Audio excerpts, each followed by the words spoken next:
اللہ لا الہ الا اللہ لا الہ الا اللہ۔ اس صورت میں اللہ تعالیٰ نے ایک اہم مضمون یہ بھی بیان کیا کہ توبہ کا دروازہ موت تک کے لیے کھلا ہوا ہے۔ قل یا عبادی الذین اسرفوا علی انفسہم لا تقنطوا من رحمت اللہ، اے وہ لوگوں جو اپنے نفس پر زیادتی کر چکے ہو، گناہ نہیں، گناہ سے بھی بڑھ کر چیز، بہت زیادہ گناہ کر کر کے اپنے نفس کو ہلاک کر دیا ہے، تو اللہ فرماتے ہیں لا تقنطوا من رحمت اللہ، اللہ کی رحمت سے نا امید مت ہو۔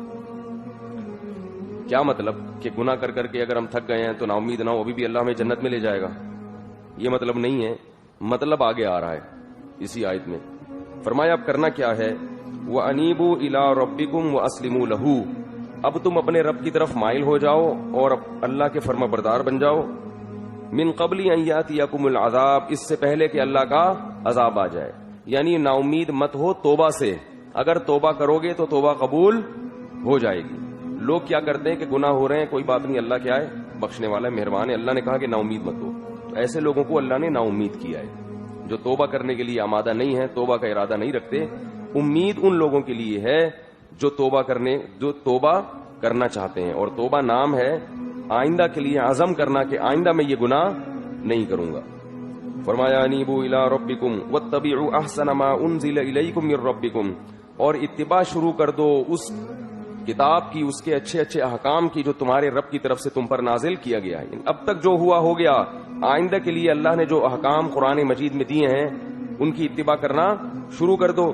من قبل ان یاتیکم العذاب بغتۃ وانتم لا تشعرون، اس سے پہلے کہ اچانک تم پر کوئی عذاب آئے اور تمہیں شعور بھی نہ ہو، پتہ بھی نہ چلے۔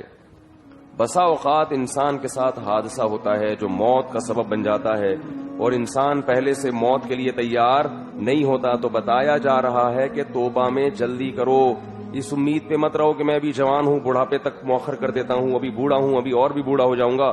تو اللہ فرما رہے ہیں کہ عذاب آتے ٹائم نہیں لگتا اور پتہ بھی نہیں چلے گا، اور فرمائے کہ جب عذاب آئے گا یا موت کا وقت آئے گا تو پھر کیا کنڈیشن ہوگی تمہاری، اس کو بیان کیا ہے۔ ان تقول النفس یا حسرتا علی ما فرطت فی جنب اللہ، اس وقت کہو گے کہ ہائے کاش میں اللہ کے بارے میں اتنی کوتاہی نہ کرتا، اللہ کے حکام کے بارے میں بڑی کوتاہی ہے کہ میں نے، جب موت کا وقت ہوگا تو یہ حالت ہوتی ہے۔ وَإِن كُنتُ لَمِنَ السَّاخِرِينَ، اور میں اللہ کے حکام کو سنجیدگی سے لیتا ہی نہیں رہا۔ اللہ نے حکم دیا نا سود سے بچو، داڑھی رکھو، نماز قائم کرو، والدین کی اطاعت کرو، رشتہ داری جوڑو، ان حکام کو ہم سیریس بولو بھائی لیتے ہی، پڑھ لیں گے، کر لیں گے، ہو جائے گا، بس یہ چلتا رہتا ہے حساب کتاب۔ تو وَإِن كُنتُ لَمِنَ السَّاخِرِينَ، موت کے وقت کہو گے کہ میں ان حکام کو سنجیدگی سے لیتا ہی نہیں رہا۔ او تقولا، فرمایا پھر پتہ ہے کیا کہو گے، پہلا جملہ تو یہ ہوگا کہ کاش میں نیک بن جاتا، اور کاش میں سیدھے راستے پہ چلتا، اور میں اللہ کے حکام کو سنجیدگی سے لیتا۔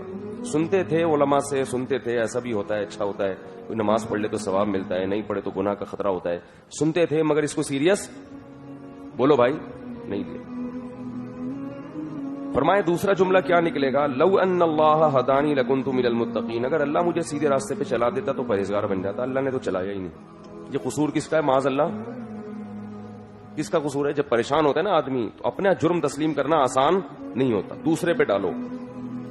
تو اللہ نے میری قسمت میں ہدایت لکھی نہیں تھی، اس لیے میں یہ مصیبت میں ہوں۔ فرمایا تقول حین تر العذاب، لیکن جب عذاب اپنی آنکھوں سے دیکھے گا تو پھر کیا کہے گا، لو ان لی کرۃ فاکون من المحسنین، اے اللہ ایک دفعہ دوبارہ دنیا میں جانے کا موقع دے دے، میں نیک بن کے دکھاؤں گا۔ محسنین، متقین سے اوپر کا درجہ ہے محسن۔ تقویٰ کا معنی گناہوں سے بچنا، بس فرائض واجبات پورے کرنا، اور محسن کہتے ہیں ہر عمل کو درجہ احسان تک پہنچانا۔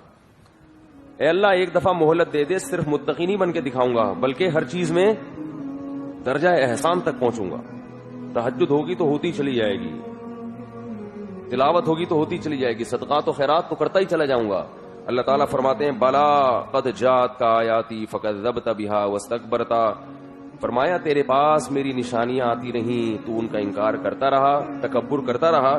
وکنت من الکافرین ویوم القیامۃ تری الذین کذبوا علی اللہ وجوہہم مسودہ، فرمایا ان کے چہرے قیامت کے دن سیاہ ہوں گے، سیاہ، دوبارہ مہلت نہیں ملتی۔ تو اس لیے بھائی ہمیں اپنے اعمال کا جائزہ لینا چاہیے، کہ توبہ کو ہم مؤخر نہ کریں. توبہ کن چیزوں سے ہوتی ہے؟ کبیرہ گناہوں سے. ان تجتنبوا کبائر ما تنہون عنہ نکفر عنکم سیئاتکم. فرمایا اگر تم کبیرہ گناہوں سے بچو گے تو چھوٹی موٹی خطائیں ہم بولو بھائی معاف کر دیں گے. تو کبیرہ گناہوں سے بچنا کیا ہے؟ ضروری ہے. خودی کا سر نہا لا الہ الا اللہ.